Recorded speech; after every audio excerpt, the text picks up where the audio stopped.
मुझे सबसे पहले ये एक जानना है कि do you have short term memory कि हम भूल जाते हैं कि माजी में क्या हुआ, और अब तो ज़ाहिर है कि इस हवाले से ये जो ऑपरेशंस पर इल्ज़ाम देना कि जी ऑपरेशन नाकाम हुए।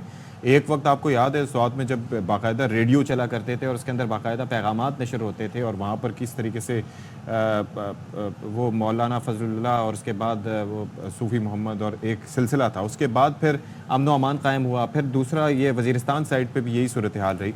जो सिविलियन सेटअप है हम देखते थे कि वो टेक ओवर करने में किसी भी वजह से उस तरीके से उसकी अफादियत नज़र नहीं आती थी, जिसकी वजह से अब भी हमने देखा कि इन लोगों को वापस आने का मौका मिला।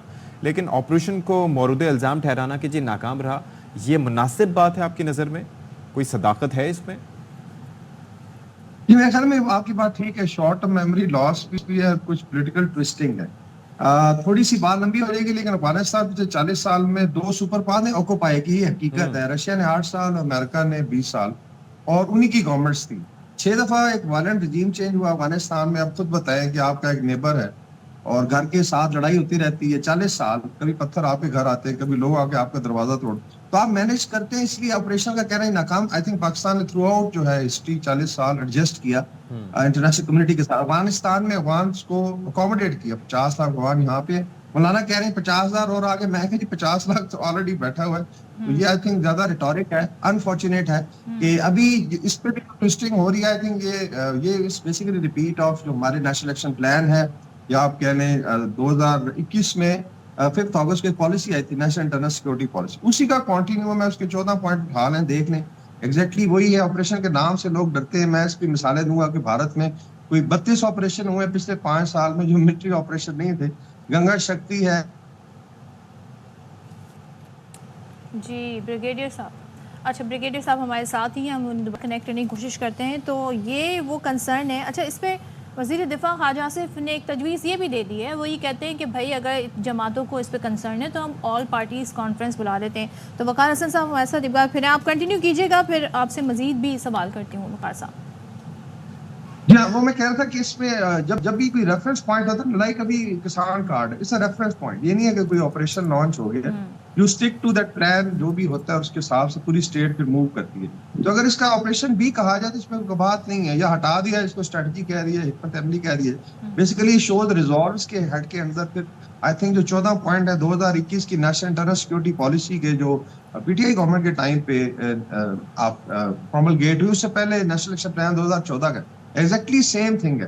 वो गिला यही है कि जो आई थिंक बातचीत भी हो रही है कि फौज को आप हाथ बांध के तो नहीं लड़ा सकते, दहशत गर्दों से तो they are continuing to fight, और समहाउ ये एनवायरनमेंट ऐसी है कि इसको हमें करना पड़ रहा है। बाकी दहशत गर्दी के खिलाफ जो लड़ाई, उसमें पूरी कौम, state, whole of the nation approach है, इसमें हर एक ने हिस्सा डालना, स्पेशली प्रोविंसेस है। बिठाने तरमीम का लेने सियासी जमातों का कंफ्यूजन है वकार साहब, कैपेसिटी बिल्डिंग करनी है। तो इस तरीके से आई थिंक इसमें ज्यादा पॉलिटिसाइज किया जा रहा है। Otherwise this continue of the तो ये जो पॉलिटिसाइज किया जा रहा है, ये जो उनका कंफ्यूजन है, इसकी आप समझते हैं किसी तरीके से इसे दूर किया जा सकता है? बिकॉज ऑन बोर्ड होना भी ज़रूरी है, वरना तो इस तरह के स्टेटमेंट सामने आते रहेंगे। एक तजवीज़ दी है ख्वाजा आसिफ ने, वो ऑल पार्टीज़ कॉन्फ्रेंस की बात करें, आप समझते हैं इसकी ज़रूरत है? वो भी आई थिंक जेन्युइन है, उसमें कर ले। मेरा सिर्फ ये मौलाना साहब के प्रेस कॉन्फ्रेंस में इसी चीज का जवाब है। फर्ज करें, मान लेते हैं नहीं कि 50,000 तालिबान आगे टीटीपी के डीआई खान में और इन इलाकों में, तो और वो कहते हैं, हालांकि I don't agree, writ of the state नहीं है, तो फिर रिट ऑफ द स्टेट कायम करने के लिए क्या करें? वो अच्छा सवाल था। आई थिंक उनकी अपनी प्रेस कॉन्फ्रेंस में इसका जवाब है।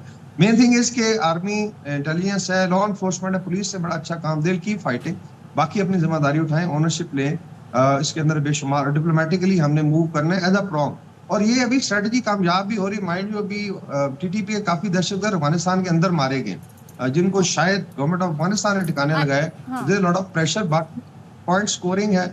यू कैन ऑलवेज टेक जो हम माजी में भी सुनते रहे वकार साहब, एक चीज़ जो माजी में सुनते रहे, जैसे कि जो बयान अगर हम उसको इस तरह समझने की कोशिश करें कि ये कहते हैं जी बाद में जो सिविलियन सेटअप आए वो उस तरीके से मामला को हैंडल नहीं कर सके, यानी कि जब ऑपरेशन हो जाता है फ़ौज उन इलाकों से चली जाती है, जो सिविलियन सेटअप है जिसमें पुलिस का महकमा शामिल है, वो उस तरीके से डिटेरेंस कायम नहीं कर पाता। तो आप इससे इत्तेफाक करते हैं क्या? जी बिल्कुल, इसमें कैपेसिटी बिल्डिंग है। मैं पुलिस ने बड़ा अच्छा रोल प्ले किया है, क्योंकि आईजी लेवल तक के लोग शहीद हुए, डीआईजी शहीद हुए, के बलूचिस्तान में, पंजाब में भी आप देखें, आपके इंटीरियर मिनिस्टर थे, एक रिटायर्ड कर्नल थे, वो शहीद हुए।